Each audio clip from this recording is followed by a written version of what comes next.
നമസ്കാരം. കേരളത്തിലെ ഏറ്റവും മികച്ച മുഖ്യമന്ത്രിമാരിൽ ഒരാളാണ് ഉമ്മൻചാണ്ടി.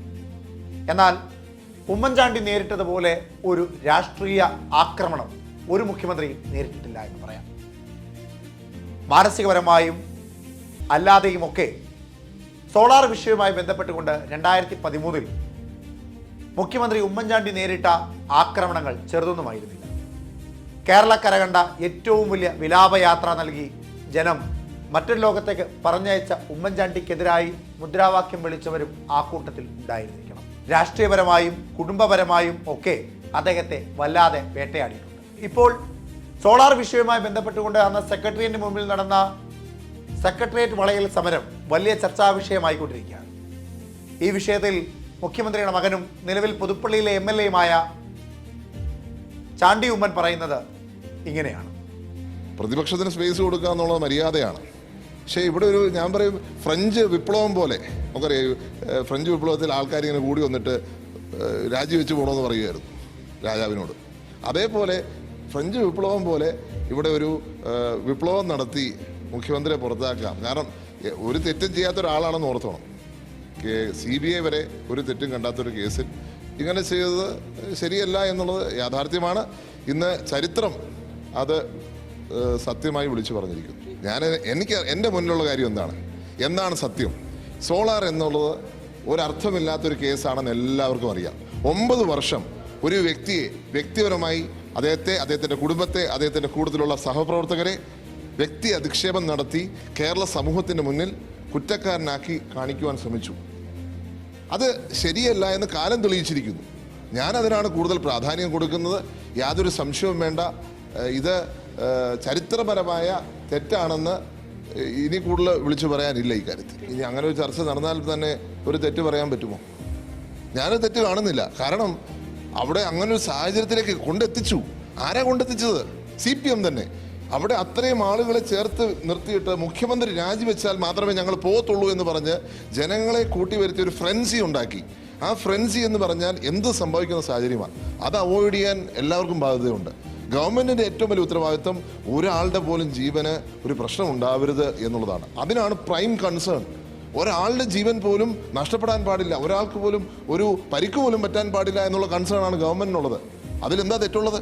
കാരണം CPM പ്രവർത്തകരാണെങ്കിലും ഈ നമ്മുടെ നാട്ടിലെ പൗരന്മാരാണ്. അവരെ സംരക്ഷിക്കുവാനുള്ള ബാധ്യതയും ബാധ്യതയൊക്കെ ഗവൺമെൻറ്റിനുണ്ട്. അത് നിർവഹിച്ചെങ്കിൽ ഒരു തെറ്റുമില്ല അക്കാര്യത്തിൽ. ഞാൻ അതിന് പ്രിവിയല്ല, ഞാനതിന് സാക്ഷിയുമല്ല. അപ്പോൾ അങ്ങനൊരു ചർച്ച നടന്നിട്ടുണ്ടെങ്കിൽ തന്നെ അതൊരു തെറ്റ് ഞാൻ കാണുന്നില്ല.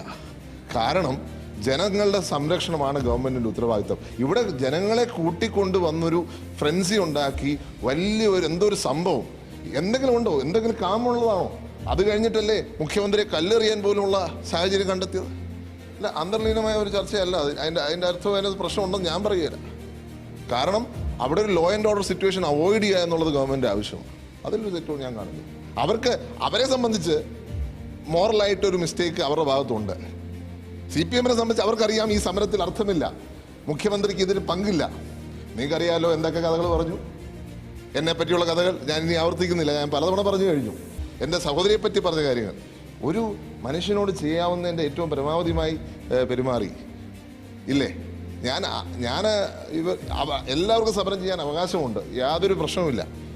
പക്ഷേ ഈ തരത്തിലുള്ള സമരം, ഈ തരത്തിലുള്ള കള്ളപ്രചരണങ്ങൾ സോളാർ സമരത്ത് നടത്തിയത് ചരിത്രപരമായ തെറ്റാണെന്ന് അവർ മനസ്സിലാക്കണം.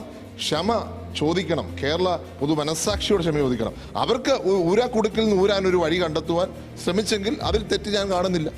സെക്രട്ടേറിയറ്റ് വളയൽ സമരം നിർത്തുവാൻ വേണ്ടി നടത്തിയ ചർച്ച ശരിയാണ് എന്നാണ് ചാണ്ടി ഉമ്മന്റെ വാദം. സ്വാഭാവികമായും അന്ന് കേരളം ഭരിക്കുന്നത് UDF ആണ്.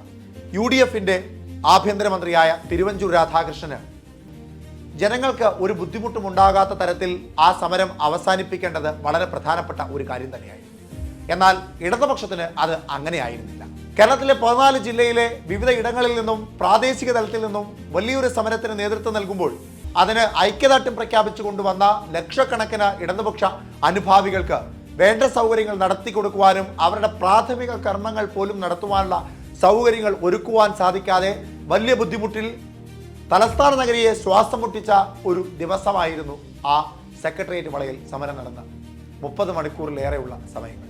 കേരളം കണ്ട ഏറ്റവും വലിയ ഐതിഹാസിക സമരത്തിന്, അല്ലെങ്കിൽ കേരളത്തിന്റെ മുഖ്യമന്ത്രി ഉമ്മൻചാണ്ടി രാജിവെച്ചതിന് ശേഷം മാത്രം അവസാനിപ്പിക്കുമെന്ന് പറഞ്ഞ സമരത്തിന് ആകെ ഉണ്ടായിരുന്നത് 2 ദിവസത്തെ ദൈർഘ്യമായിരുന്നു. ഉമ്മൻചാണ്ടിയൊട്ട് രാജിവെച്ചതുമില്ല. സ്വാഭാവികമായും പിന്നെ എന്തുകൊണ്ടാണ് സമരം അവസാനിപ്പിച്ചത് എന്ന ചർച്ച ഉടലെടുക്കുക തന്നെ ചെയ്യും. ഉടലെടുത്തത് കുറച്ച് വൈകിയാണെന്ന് മാത്രം. ചെറിയാൻ ഫിലിപ്പ് അടക്കമുള്ള മാധ്യമ പ്രവർത്തകർ ഇപ്പോൾ അതിൽ വലിയ ചർച്ചയിലാണ്. പല തുറന്നു പറച്ചിലുകളും നടത്തുകയാണ്.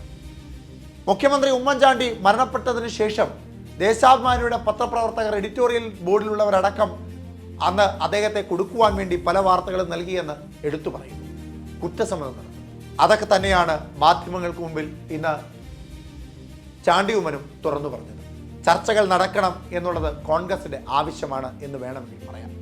കാരണം ആർക്കും ശാരീരിക ബുദ്ധിമുട്ടില്ലാതെ സമരം അവസാനിപ്പിക്കേണ്ടത് അന്ന് കേരളം ഭരിക്കുന്ന സർക്കാരിൻ്റെ കടമയാണ്. അതുകൊണ്ട് കോൺഗ്രസ് സ്വാഭാവികമായും ആ ചർച്ചയ്ക്ക് തയ്യാറാവുക തന്നെ ചെയ്യാനാണ് സാധ്യത എന്ന് അദ്ദേഹം പറയുന്നു. യാതൊരു അടിസ്ഥാനവുമില്ലാതിരുന്ന സോളാർ കേസിൽ അന്നത്തെ കേരളത്തിൻ്റെ മുഖ്യമന്ത്രിയായിരുന്ന ഉമ്മൻചാണ്ടിയെ 9 വർഷത്തിൽ ഏറെയായിരുന്നു മാനസികപരമായും ശാരീരികപരമായും രാഷ്ട്രീയ നേട്ടത്തിന് വേണ്ടി ക്രൂശിച്ചത് എന്ന് സ്വന്തം മകൻ മാധ്യമങ്ങൾക്ക് മുമ്പിൽ തുറന്നു പറയുമ്പോൾ മറ്റ് സാഹചര്യങ്ങളെല്ലാം പരിഗണനയിലെടുക്കുമ്പോഴും മനസ്സിലാക്കാൻ സാധിക്കുന്നത് ജീവിച്ചിരുന്ന ഉമ്മൻചാണ്ടിയേക്കാൾ ശക്തനായിരുന്നു മരണപ്പെട്ടു പോയ ഉമ്മൻചാണ്ടി